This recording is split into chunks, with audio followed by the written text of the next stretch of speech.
ये कुरीत किसने मिटाई? आप लोगों के जज्बात ने मिटाई। बात मैं सच्ची कह रहा हूं। आप पूछ सकते हैं, मैं अपने दिल से सवाल करता हूं।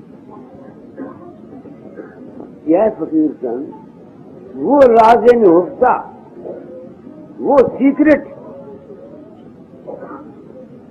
वो पर्दा जिसको आज संसार में जन्म जन्मांतरों से ऋषियों ने अपने सीने में रखा, तू इसको जाहिर कर रहा है क्यों? क्या तेरी गलती नहीं है? ये एक सवाल पैदा मेरे अंदर में। वो राज क्या है? राज वही है जो हजूर समिझा को क्या गए, आप को आप पहचानो, कहा और का नेक न मानो।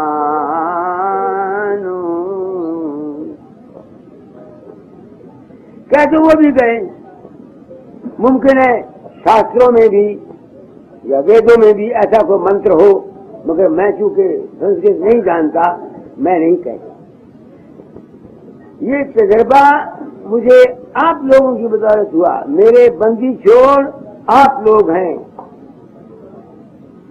मैं बावजूद के अंदर में दीन सुनता, बावजूद अंदर में अभ्यास करता, बावजूद में इतना प्रेमी था, मगर मेरी कुरीद नहीं जाती। वो कुरीद किसने खत्म की? आप लोगों ने।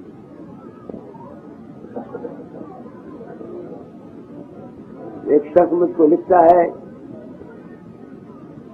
बाबा जी मैं ऊपर चढ़ के बड़े भारे प्रकाश के कुएं में एक कदम का फूल है, उस पर आपको बैठे हुए सुनता हूँ, देखता हूँ, और आपके वचन वहां सुनता हूँ अपने।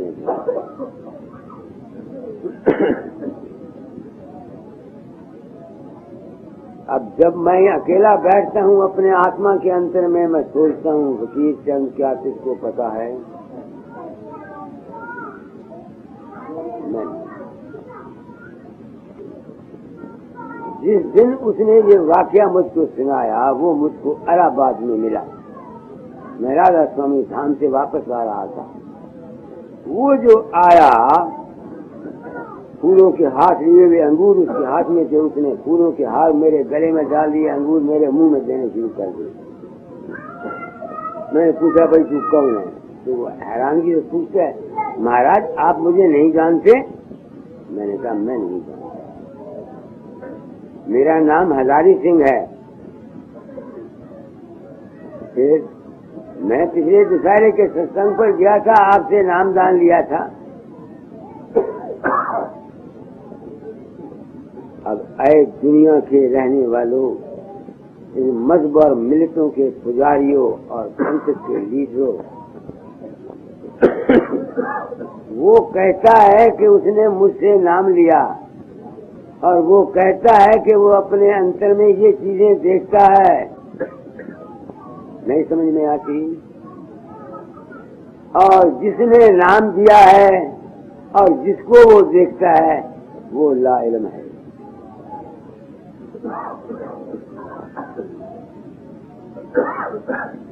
इन तजर्बात ने मुझे कहाँ पहुंचा दिया? इन तजर्बात ने मुझे कहाँ पहुंचाया? शांति मिल गई। लाखों जति ब्रह्मा थके, सुर नर मुनि देवा, कहे कबीर सुन साधुआ, कर सतगुरु सेवा। दाता दयाल के चरणों में तलाश को करता हुआ मैं गया था। भ्रम में था, अज्ञान में था, मूर्ख था और नादान। उस जात पाक ने जब कभी उनके एहसान याद आते हैं, वो अपनी दशा याद आती है जिस वक्त मैं मन का मारा हुआ इस माया और काल ग्रस्त होता हुआ मैं भागता फिरता था। अगर मैं काल और ग्रस्त में न होता तो मैं इतनी प्रवृत्ति क्यों करता। मेरे दिल में किसी से अब क्या हो गया, दाता के चरणों में गया, उस रात पाक नहीं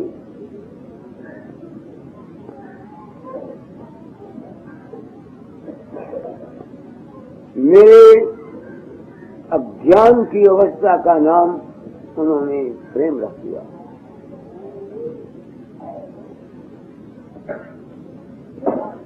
अज्ञानी बढ़ के दौड़ा करता था कि नहीं, अब तो आंख मेरी खुल गई, अज्ञानी बन के ही दौड़ा करता था कि नहीं, भागा करता था उनके पीछे जिस तरह तुम भागते हो। मैं जाता हूँ, मेरे पाँव को मत्था टेकते हो, फूलों के हाथ चढ़ाते हो, आप भी जमीन पर गिरते और मुझे भी नीचे फेंकते हो।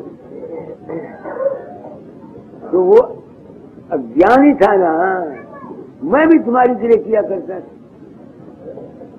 तो मेरे उस अज्ञान और बेवकूफी का नाम उन्होंने प्रेम से प्रेम रख दिया, क्योंकि ये बड़ा प्रेमी है। नहीं समझ में आती। मैं विषयी था। विषय दो प्रकार के होते हैं, एक शारीरिक विषय है जो स्त्री और पुरुष के भोग का होता है, एक मानसिक विषय होता है।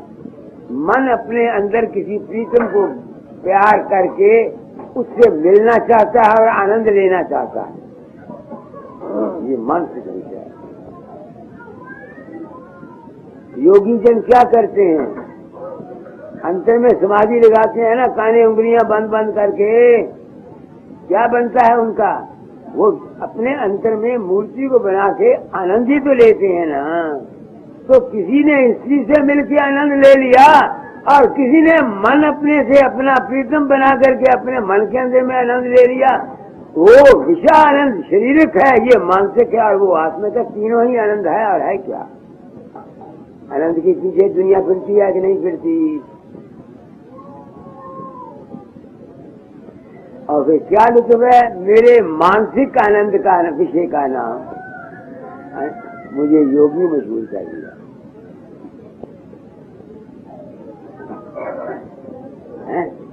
हुआ कि और लुत्फ, और देखो उन्होंने क्या तारीफ, क्या मेरे साथ प्रेम का सलूक किया ज्ञान देने के लिए। जो आदमी हर वक्त किसी खबत में मुब्तला है, कभी कुछ सोचता है कभी कुछ सोचता है, वो पागल नहीं होता दुनिया में, पागल ही होता है ना। तो मैं ज्ञानी बन के सोचा करता था, शून्य क्या है, महाशून्य क्या है, भगवत गुफा क्या है, राम क्या है, पुरानी चीज क्या है, पुरानी चीज क्या है, पुरानी। तो मैं पागल नहीं था, कौन सा। मेरे पागलपन का नाम उन्होंने ज्ञानी रख दिया। दक्षिणाचार्य कौन समझे बात मेरी, कह रहा हूँ सत्य ही सत्य। कौन समझे बात मेरी, कह रहा हूँ सत्य ही सत्य। कहना मुझे चाहिए न था, पर ये नहीं है मेरे बस। कहना मुझको चाहिए न था, मर ये नहीं है मेरे बस। मौज है माल की आया हूँ जहाँ में, इसलिए मौज है माल की आया हूँ जहाँ में, इसलिए आजाद कर जाऊँ मैं उनको जो है यहाँ फंसे हुए। आजाद कर जाऊँ मैं उनको जो यहाँ पर फंसे हुए।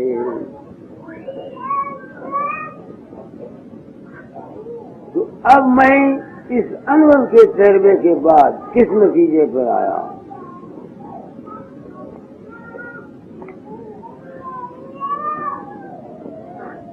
कि खुदा परस्ती, हक परस्ती, दिल परस्ती, जिस्म परस्ती, काल और माया है और तमाम दुनिया इसी में मुस्कुरा हो रही है। असली मार्ग क्या है? असली मार्ग ये है कि सत्संग में जाकर रात को समझ लो कि हम कौन हैं, हम कहाँ से आए हैं और कहाँ को जाना है। हम कहाँ से आए हैं? वो जो लामकानी अवस्था है, जो हमारा घर है, वहाँ क्या है? जहाँ ना ये दुनिया है, न खालिक है, न मखलूक है, न खल्कत है। कबीर साहब का शब्द सुनाओ, हमारा आज घर क्या है? बानी ने सबूत दे दिया, अब कबीर की बानी में सबूत है। हाँ जी। दूर गवन तेरो हंसा हो घर अगम अपार, दूर गवन तेरो हंसा हो घर अगम अपार। नहीं वह काया नहीं वह माया, नहीं वह काया नहीं वह माया, नहीं वह त्रिगुण पसार। दूर गवन तेरा हंसा हो घर अगम अपार। चार बरन ओवा है नाही, ना है कुल ब्योहार। चार बरन ओवा है नाही, ना है कुल व्यवहार। ना छे 14 विद्या नाही, न छे 14 विद्या नाही, नहीं है वेद विचार। दूर गवन तेरा हंसा हो घर अगम अपार। दूर गवन तेरा हंसा हो घर अगम अपार। जप तप संयम तीर्थ नाही, नाही नेम आचार। जप तप संयम तीर्थ नाही, नाही नेम आचार। 5 तात नहीं उत्पत्ति भइले, 5 तात नहीं उत्पत्ति भइले, सो पर लेके पार। दूर गवन तेरा हंसा हो घर अगम अपार। दूर गवन तेरा हंसा हो घर अगम अपार। 3 देवना 33 कोटि, नहीं 10 अवतार। 3 देवना 33 कोटि, नहीं 10 अवतार। 16 शंख के आगे होई, 16 शंख के आगे होई, समरथ कर दरबार। दूर गवन तेरो हंसा हो घर अगम अपार। मैं सारा जीवन मेरे दोस्तों, मेरे भाइयों, इन बानियों को सुना करता था। इन बानियों ने मुझे पागल बना रखा और मुझे आज अफसोस कहना पड़ता है कि दाता जाल ने भी इन रमूज को खुला। यहाँ लिखा हुआ है 16 शंख के परे। मैं गलत कह रहा हूँ? अब एक आदमी जो मालिक के मिलने का इच्छुक है और संतों के दरबार में चला जाता है, नहीं समझ में आती। अगर कोई गुरु ये कह देता है भाई संतों का मार्ग सब एक है, कहता है कि नहीं? मगर जब एक है तो जो सुनने वाला है, तो वो अगर कोई राधा स्वामी मत वाला है तो जब वो कहते हैं कि एक ही मार्ग है, तो वो कबीर की वाणी को भी सच्चा ही मानता है ना। तो जब वो उस वाणी को पढ़ता है तो वो अपने तजुर्बे के साथ मिलाता है, तो फिर वो रोता है कि मैं कहाँ गया। बात आपकी समझ में आ गई कि नहीं आ गई? बात मैंने जो कही है दुर्गादास, तुम ये मेरे लंगोटी हैं बरसों के, ये मेरी सच्चाई की कर्म को मेरे बच्चे बुलदाल वाले जानते हैं कि मैंने किस तरीके से अपने जीवन को इस्लाम में गुजारा है। अब किसी ने तो इस संघ का फैसला नहीं किया,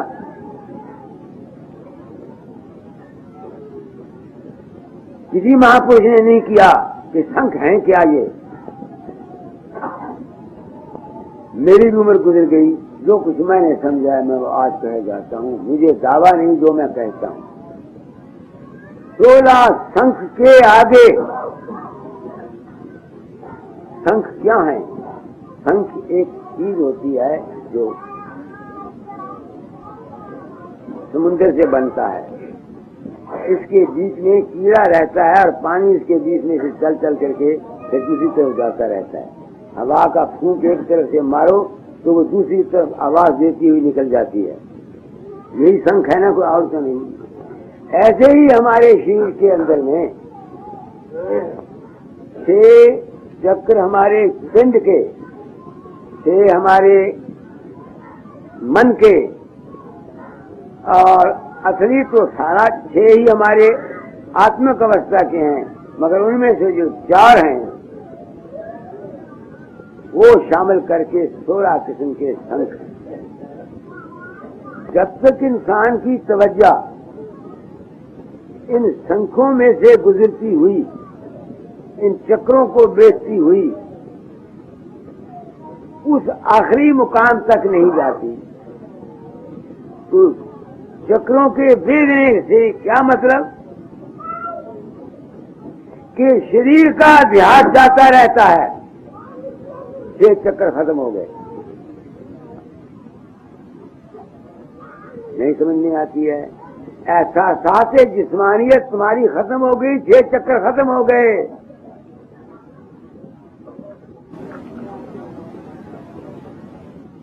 ऐसा साथ तखय्युल मन तुम्हारे खत्म हो गए, तखय्युल मन तुम्हारे खत्म हो गए, 12 चक्र खत्म हो गए। तखय्युल मन के जितने तखय्युल, मन बुद्ध चित्त अहंकार के जितने काम थे, जहां वो खत्म हो गए, वो न रहे, तो 12 संख से आगे चले गए कि नहीं चले गए? तो मार्ग तो बिल्कुल आसान था, मगर खोपड़ी में समझ नहीं आता था।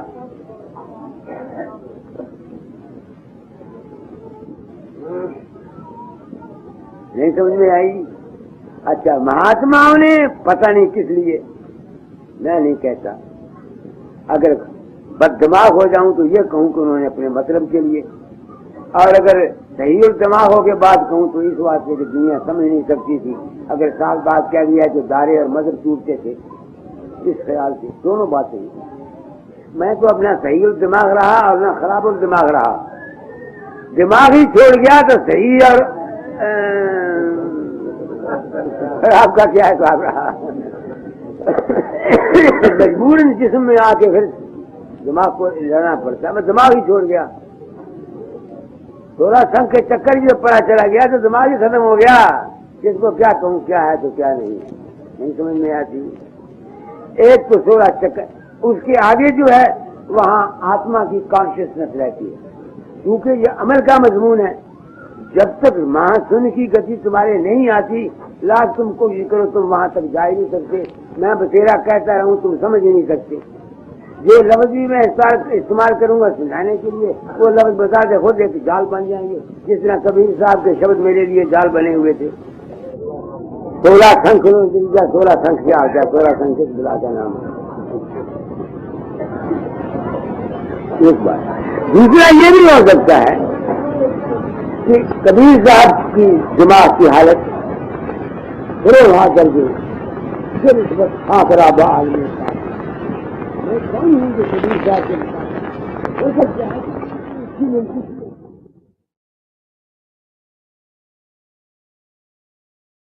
हम जब इस दुनिया को देखते हैं तो हम देखते हैं कि जमीन से पानी 3 गुना ज्यादा है, पानी से हवा का कुर्रा ज्यादा है, हवा से अग्नि का कुर्रा ज्यादा है, अग्नि से आकाश का कुर्रा ज्यादा है। ये फिजिकल फ्रेम है। अगर ऐसे हम हिसाब लगाने लगे हैं तो भी मैं मानता हूं कि संख्या संख्या संख्या मील परे है ऊपर ताकत, जहां से ये तारे निकल के इस रचना को करती हैं। मगर 16 संख कैसे है ये मेरी अकल नहीं मानती। इस बात से मैं कहता हूं ना कि संतों ने बानियां रच दी और दुनिया को फंबल फूसे में डाल दिया। अब चक्कर खाती फिरती है दुनिया, सारी तो नहीं खाती मगर मैंने तो खाया, मुझे औरों का पता नहीं। मैंने खाया, सारी जिंदगी मर गया। हदायतनामा राधा स्वामी मत का जो सारे स्टेजेस का हाल है, मैंने सारी जिंदगी सब्र किया। 12-12 घंटे मैंने रात को अभ्यास कर करके देखा सब्र गुफा क्या होती है। तो जो कुछ मेरी समझ में आया वो बयान तो कर चला, आसान से आसान बना दिया, मगर दुनिया है ये आसान और सहज चीज को मानने के लिए तैयार नहीं है। सहज हो भी जाती अगर ये महात्मा मौजूदा जमाने के सच्चाई से काम लेते।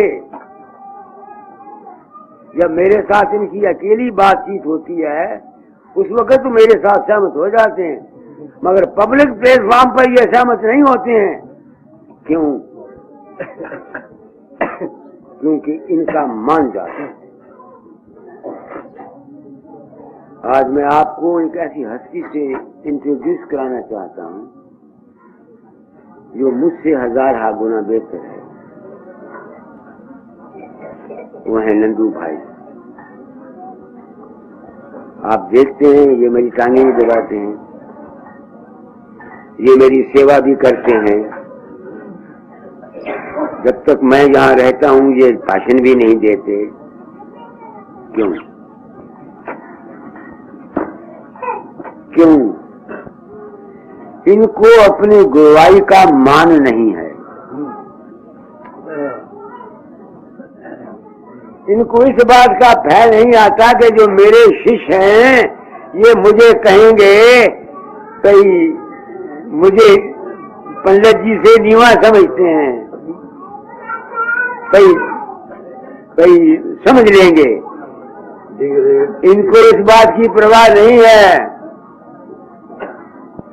हालांकि मुझ में ये आदत नहीं, मैं सबकी इज्जत करता हूं, सब संतों महापुरुषों का मान करता हूं और अपने आप को मैंने उस शक्ल में गुरु नहीं पैदा किया, पेश नहीं किया दुनिया में जिस शक्ल में दुनिया गुरु के आचार्य अपने आप को पेश करते हैं।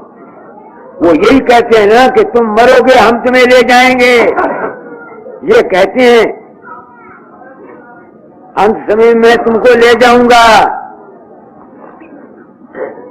गुरु जो बने हुए हैं नाम देते हैं तो कहते हैं अंत समय में गुरु ले जाएगा।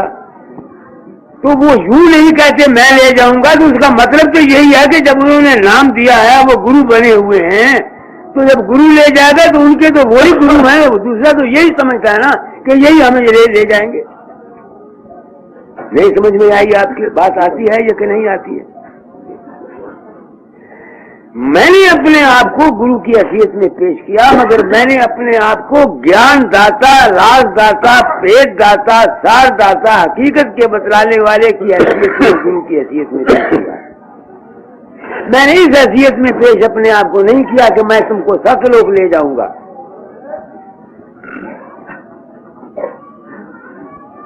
तो इस ख्याल से मेरा अभी तक वो मान जो था ना वो नहीं मरा और इनका मरा हुआ है, जिससे साबित हुआ कि ये मुझसे 1000 दर्जे बेहतर है।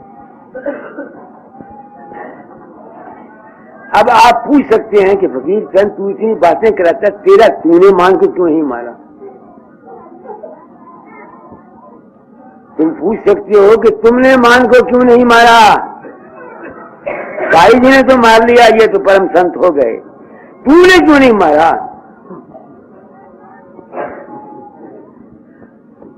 सवाल है।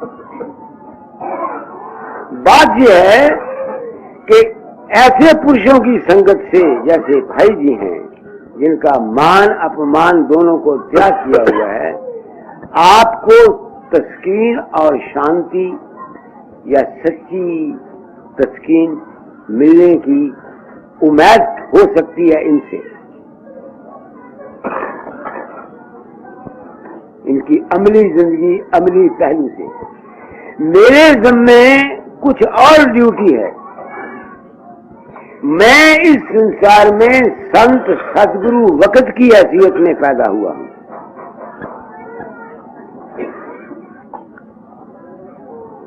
मैं इस संसार में संत सदगुरु वक्त की हैसियत में पैदा हुआ हूं। अब मेरे इन लफ्जों को सुन के जो कई आदमियों को कहते हैं ये अहंकारी हो गया बूढ़ा, और मैं खुश होता हूं कि कम से कम मेरे पास आम आदमी तो मेरे पास नहीं आएंगे। मैं सिर्फ अहले दिमाग आदमी वालों के लिए प्रकट हुआ हूं। क्या कहता हूं कि संत सदगुरु कहते हैं, संत वो है जो सत्य में रहता है। सत्य एक तत्व है, असलियत है और हकीकत है। हकीकत का ज्ञान का नाम संत सतगुरु है। असलियत के, हकीकत के इजहार के, असलियत और वास्तविकता और सत्यता के इजहार का जो ज़हूर है उसका नाम संत सतगुरु है। इस वक्त जिस वक्त में हम इंसानी नस्ल जिस मुसीबतों और जिस क्राइसिस से गुजर रहा है, कोई है दुनिया में शांति? तुम घरों में देखो, मुल्क में देखो, दुनिया में देखो क्या हो रहा है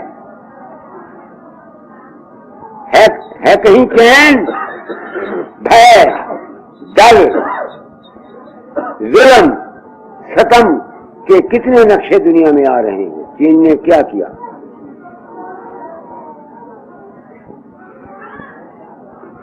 मेरी बात को सोचो। अरे चीन को छोड़ो, हम अपने घरों में एक दूसरे पर चीन से भी ज्यादा जुल्म करते हैं। एक तुमको कहानी सुनाता हूं सच्चा हुआ क्या। होशियारपुर में एक कोई डॉक्टर हैं, वो और उनकी लड़की उनके साथ थी। वो भी नामधारी हैं मगर किसी और गुरु के, मेरे नहीं, किसी और गद्दी के। जहां उन्होंने लड़की थी वो व्यास वालों के सत्संगी हैं। अब जो उसकी साथ है वो अपने नूह जब सामने आती है तो झुंड निकाल लेती है कि ये मेरे गुरु की चेली नहीं है। उसके पकाए हुए खाने को नहीं खा गया हूं। इसलिए मेरा मिशन है केवल जगत कल्याण। मैं वो बात कहता हूं, यानी वो ज्ञान देता हूं, वो हकीकत और असलियत का इजहार करता हूं, जिस पर अमल करने से, जिस पर विचार करने से हर एक मजहब, हर एक पंथ, हर एक मुल्क वाला इंसान अपनी इस शरीर के जीवन को बेहतर और खुशतर बना सकता है। बात समझ में आई? क्योंकि मैंने ये काम करना है, इसलिए मैं सबका दास हूं, सबका दीन हूं। मगर जहां कोई मतांतर वाला या मजहब वाला या कोई अपने अमली जीवन से या लफ्जों की सूरत में ऐसी बात कहता है जो उस वास्तविकता और सत्यता और हकीकत के बरखिलाफ है, जिससे कि हम इस दुनिया में रहते हुए दुखी, अशांत और भ्रांतमय होते हैं, मैं उसके बरखलाफ आवाज उठा दिया करता हूं। मैंने अपनी पोजीशन आपको साफ कर दी, अगर नहीं कर दी तो आप लोगों का काम परमार्थिक कौन बनाएगा? परमार्थिक काम क्या है? उस अवस्था में पहुंच जाना जिस अवस्था में मैं पहुंचा, उस अवस्था में पहुंच जाना जिस अवस्था में कबीर पहुंचा। कबीर किस अवस्था में पहुंचा? ये शब्द आप पढ़ रहे थे ना, पढ़ो, दूर गगन तेरा हंसा हो। कहां पहुंचा कबीर? घर अगम अपार, दूर गगन तेरा हंसा हो, घर अगम अपार। नहीं वह काया, नहीं वह माया, नहीं वह त्रिगुण पसार। नहीं वह काया, नहीं वह माया, नहीं वह त्रिगुण पसार। चार बरन ओवा है नाही, ना है कुल व्यवहार। दूर गगन तेरा हंसा हो, घर अगम अपार। दूर गगन तेरा हंसा हो, घर अगम अपार। इसका क्या सबूत तुम कैसे कर सकते हो कि तुम इस अवस्था में पहुंच गए? इसका सबूत ये नहीं है कि तुम अभ्यास करते करते कहां पहुंचे हो। इसका सबूत ये कर सकते हो कि जब तुम अकेले बैठते हो, अगर तुम्हारी खोपड़ी में ये त्रिगुण जगत के विचार और इसमें आकर्षण शक्ति है, तुमको ये ख्याल है कि तुम ब्राह्मण हो, तुम शूद्र हो, तुम वैश्य हो, तब तक तुम उस मंजिल पर नहीं पहुंचे। बेशक कानों में उंगलियां डाल के अभ्यास करते रहो, जब उठोगे तुमको इस बात का यकीन है कि तुम ब्राह्मण हो, तुम वैश्य हो, तुम बाप हो किसी के, तुम किसी के बेटे हो, तुम किसी के ताऊ हो, तुम अमीर हो, तुम गरीब हो। जब तक ये ख्यालात का यकीन तुम्हारी खोपड़ी में है, तब तक तुम लाख अभ्यास करते रहो, तुम वहां नहीं पहुंचे। बहुत सच्ची कह रहा हूं मेरी दुर्गियां, तू या दीगर आदमी कई मुझे प्यार करते हैं, मुझे महात्मा या गुरु मानते हैं। मैं कहता हूं कि हमारे दिमाग की ये हालत होनी चाहिए जो कबीर ने कही है कि जब हम दुनिया में रहते हैं, हमको इस बात का अहंकार ही ना आए कि हम ब्राह्मण हैं, हम गुरु हैं, हम चेले हैं, हम भाई हैं, किसी के ताऊ हैं, हम अमीर हैं, हम साइकिलिस्ट हैं, हम ये हैं, हम वो हैं। जब ये भाव ही इंसान के दिल से उठ जाते हैं, ये अवस्था जो जिसको हासिल कर ली, खा इस अवस्था को बिना अभ्यास के हासिल कर जाओ, खा इस अवस्था को अभ्यास से हासिल कर जाओ, ये मंजिल मखसूस है।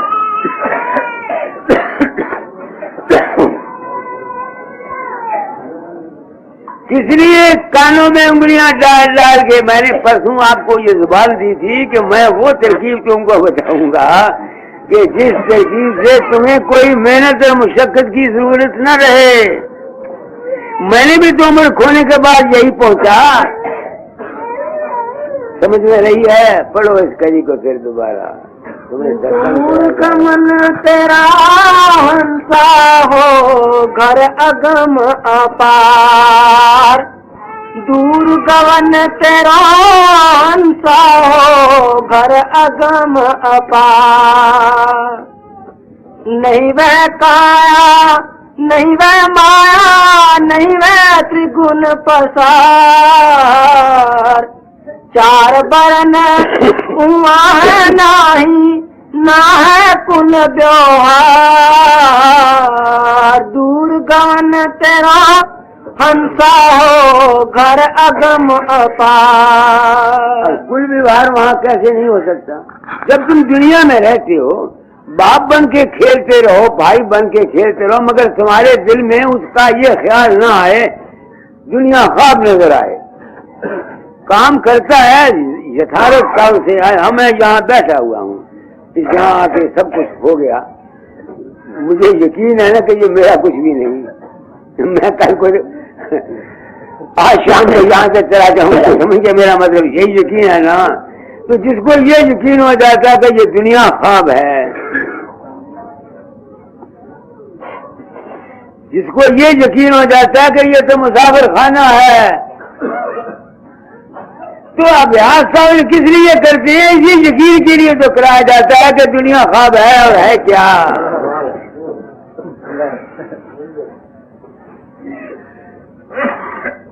अभ्यास कराया किस लिए जाता है? इसी बात के बताने के लिए कराया जाता है। तो अगर ये हालत सत्संग में उस शख्स तुमको मिल जाए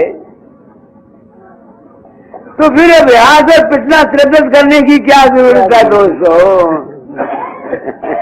गुरु मिले तब कहा कमाना हो। पदम सिंह, तुम मेरे गुरु भाई हो, तुम लोगों को सत्संग करा रहा हूँ। आनंद राव सुन रहे हो क्या कह रहा हूँ? समझ गए? अग्री करिए। 9 6 14 विद्या नहीं नवे बैठ विचार। 9 6 14 विद्या नहीं नवे बैठ विचार। जप तप संयम तीर्थ नहीं, जप तप संयम तीर्थ नाही नेम आचार। दूर गवन तेरा हंसा हो घर अगम अपार। दूर गवन तेरा हंसा हो घर अगम अपार। जो शख्स कोई तीर्थ धर्म नियम आचार इनके साथ अटैच नहीं है, इनकी कोई वक़्त नहीं समझता, वही पहुंचा हुआ है। बात साफ हो गई। अगली कड़ी 5 तत्व नहीं उत्पत्ति भइले 100 पर लेके पार। 5 तत्व नहीं उत्पत्ति भइले 100 पर लेके पार। 3 देवना 33 कोटि नहीं 10 अवतार। दूर गमन तेरा हंसा हो घर अगम अपार। दूर गमन तेरा हंसा हो घर अगम अपार। जिस वक्त इंसान की खोपड़ी में बात समझ में आ जाए, कोई वक्त था जब मैं राम को पूजा करता, कोई वक्त था जब मैं कृष्ण महाराज की पूजा करता। राम तंशताई मेरे सामने खड़े रहते थे, कृष्ण बंसी लिए हुए मेरी आंखों के सामने खड़ा रहता था। दाता जाल की मनोहर मूर्ति मेरे सामने रहती थी, अब भी रहती है, ये नहीं कि नहीं रहती है, मगर वो जब मैं मन के तबके में आता हूँ, मगर मेरा अब उस मूर्ति से बंधन नहीं रहा। मुझे ज्ञान आप लोगों ने दे दिया, ये सब बरकत आप लोगों की। दाता ने जिस वक्त 1919 में मुझे 1918 के दिसंबर को जब ये आचार्य पदवी दी है और 5 पैसे और नारियल रख के मेरे पांव पर, देखो जी ऐसे भी तो गुरु किसी को मिला जिसने एक बेवकूफ इंसान को ज्ञान देने के लिए अपना वो मस्तक जिसमें समुद्र भरा हुआ था उस बेवकूफ फकीर चंद के पांव पर रख दिया। यह है शान फकीरी। कितने मिले लोग। मैंने अगर आज भाई जी की तारीफ की है कि ये 1000 दर्जे मुझसे बेहतर हैं, तो मैंने गलत नहीं कहा।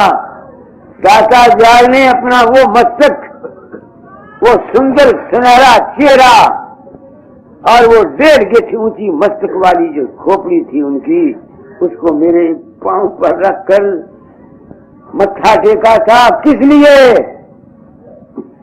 कि ये बेवकूफ है, इसकी खोपड़ी में बात समझ आ जाए। शिष्य ने गुरु को ये जाने सबको, गुरु ने जो शेष को कोई मेरे राजी हो। जहाँ दाता दयाल ने मुझे बेवकूफ को ज्ञान देने के लिए अपना मस्तक मेरे पांव पर रखा था, मैं थप्पड़ मारता हूँ अपने आप को कि मैं ऐसा नालायक था। वहाँ ये नंदू भाई जो दाता दयाल के रूप हैं, ये वही सलूक मेरे साथ कर रहे हैं जो दाता दयाल ने किया। मेरी टांगें दबाते हैं, मेरी इज्जत करते हैं, मेरा मानते हैं। मैं दक्षिणाचार्य सैन बैन को जोरू ने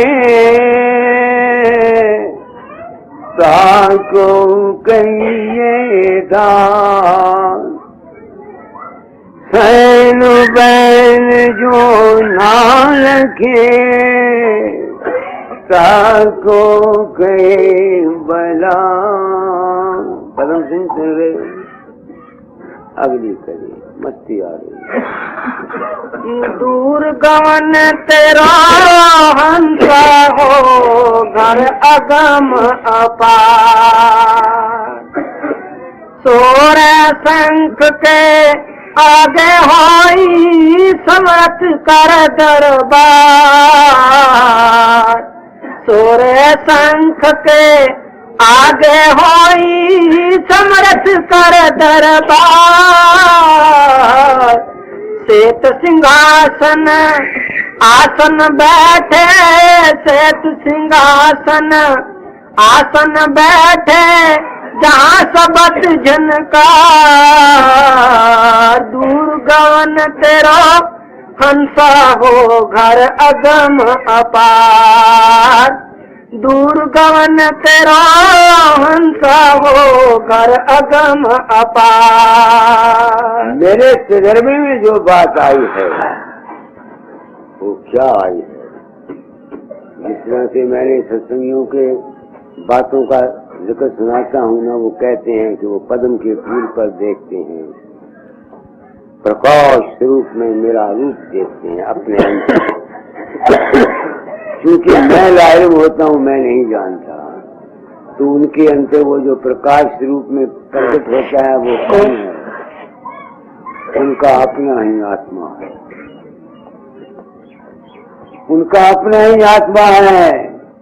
तो उन लोगों ने मुझको यकीन दिला दिया। अब मैं किसी गैर की उपासना नहीं करता, मेरे अंदर में ज्ञान हो गया ना, तो अब मैं ना तो मजहब के बंधन में आया, ना कुल के बंधन में आया, ना किसी और चीज के बंधन में आया, ना राम या कृष्ण या अवतार पूजा के बंधन में, किसी के बंधन में ना आया। जब मेरे तमाम बंधन छूट जाएंगे, तुम आप सोचो, जब सब तरफ से तुम अलग हो जाओगे, कहाँ ठहरोगे? जो कुछ तुम्हारे अंदर से निकलता है उसको तो तुम छोड़ गए, ठहरोगे कहाँ? वही ठहरोगे जो तुम्हारा अपने ही स्वरूप है। तुम्हारा स्वरूप कुछ ना कुछ तो है, वो तुम उस स्वरूप को देख नहीं सकते, क्योंकि अपने आप को कोई देख नहीं सकता, इसलिए वो अलग है। अपने आप को कोई जान नहीं सकता, इसलिए वो अगम है। अपने आप का रूप रंग रेखा नजर नहीं आता, इसलिए वो अनामी है। तो अलग अगम अनामी कौन है? तुम हो।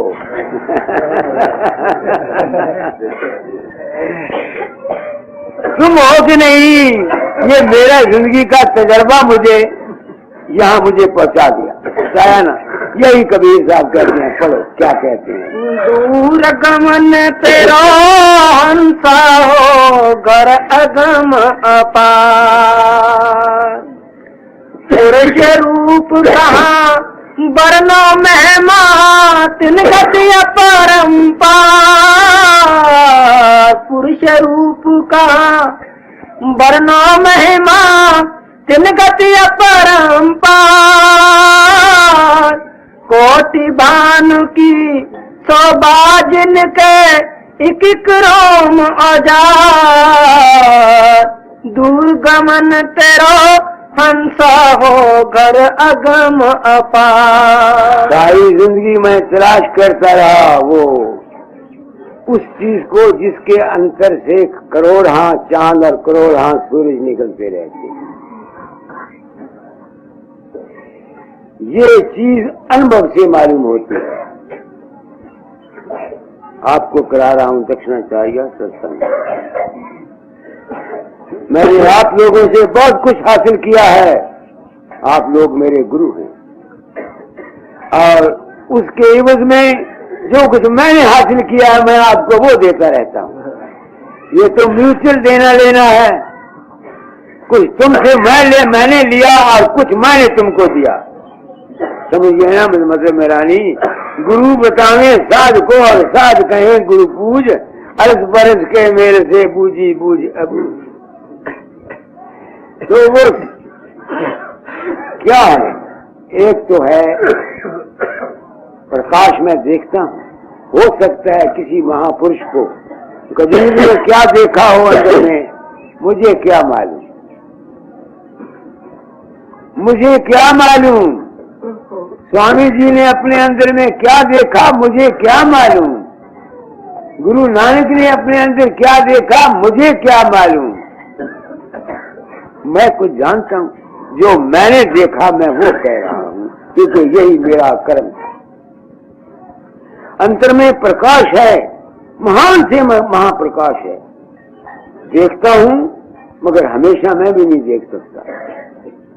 मौत की बात है, जब कभी समाधि लग जाती है तब देखता हूँ। तो सिवाय प्रकाश और शब्द के भंडार के उसकी तो था ही नहीं मिलती, नहीं ना मिलती। तो वहां से मुझे अनुभव हो गया कि ये दुनिया नजर आ रही है, जो इसका बड़ा भारा सूत भंडार है, उसके बीच में से तो करोड़ों सूरज और चांद और सितारे निकल निकल के बन रहे हैं और उसी में लय होते रहते हैं। मौजूदा साइंस भी साबित करती है, इस सूरज के आगे और सूरज है, उस सूरज के आगे और सूरज है, उस सूरज के। तो ये जो रियलाइजेशन अनुभव इंसान को मालूम हो जाता है, अनुभव के द्वारा मैं इसको सत्य मानता हूँ जो कबीर साहब ने अपनी वाणी में कहा। बात आपकी समझ में आ रही? एक तो ये है। दूसरा ये है कि चांद और सूरज क्या है। राधा स्वामी दयाल ने वाणी में लिखा है, भक्ति चंद्रमा सूरज ज्ञान।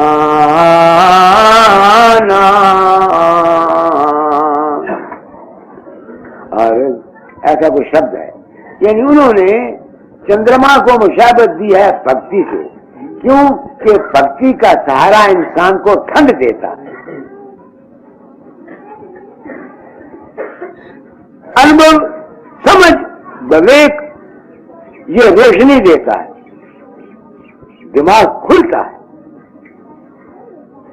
तो हमारे दिमाग के अंदर कोई एक किस्म के सहारे हैं या एक किस्म के ज्ञान है, एक किस्म के विचार हैं, अनेक प्रकार के हमारे सहारे हैं, अनेक प्रकार के मेरे। ये मैंने इसका भाग समझा, मगर ये निकले कहां से? अगली कड़ी।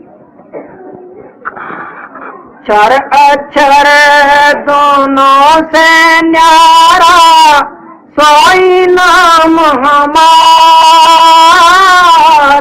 चार अक्षर दोनों से न्यारा, सोई नाम हमार। सार शब्द को लई के आयो, सार शब्द को लई के आयो, मृत्यु लोक मंझार। दूर गवन तेरो हंसा हो घर अगम अपार। दूर गवन तेरो हंसा हो घर अगम अपार। कबीर क्या कहता है? वही नाम हमार, यही मैं कहता हूँ, वही नाम हमार। अरे जो मैं हूँ वही तो तुम हो, वही तो तुम हो। सत्यम स्वयं असी, तुम वही हो और मैं भी वही हूँ, कोई फर्क तो नहीं है।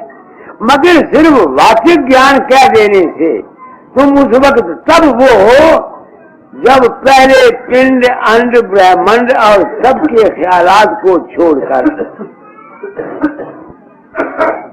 जात वर्ण कुल क्रिया के भावों को छोड़कर, गुरु और चेले के व्यवहार को छोड़कर, जब तुम अपने स्वरूप में आप कायम हो जाओगे, उस वक्त जितनी तुम्हारी दुनिया है ये तुमसे ही निकली है और तुम में ही समा जाती है। तुम्हारी दुनिया जो है वो तुमसे निकल करके तुम में समा जाती है। मेरी दुनिया मुझसे निकल के मुझ में समा जाती है। अब मेरे भाव को आपने समझा नहीं समझा? तो हम कौन हैं? जब मैं जिस्म में आगे बात करता हूँ उस वक्त मुझे ये कहना चाहिए मैं चैतन्य का बुलबुला हूँ, शुल्क रूप, मैं वो नहीं हूँ। इस वक्त मैं जो आपसे बात कर रहा हूँ मैं वो नहीं हूँ, एक तरीके से उससे जुदा भी नहीं। सूरज की किरण सूर्य से यहाँ आई हुई है वो सूर्य से अलग नहीं, मगर वो अगर अपने आप को सूर्य कहती है वो बेवकूफ है।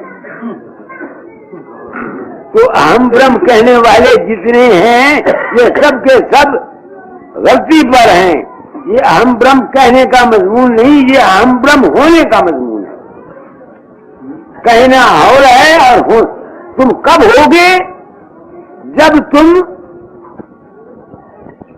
ये सब खेल जितना तुम्हारा है इसको छोड़ जाओगे। अब इसको छोड़ने के ये दो तरीके हैं, या तो साधन से करो,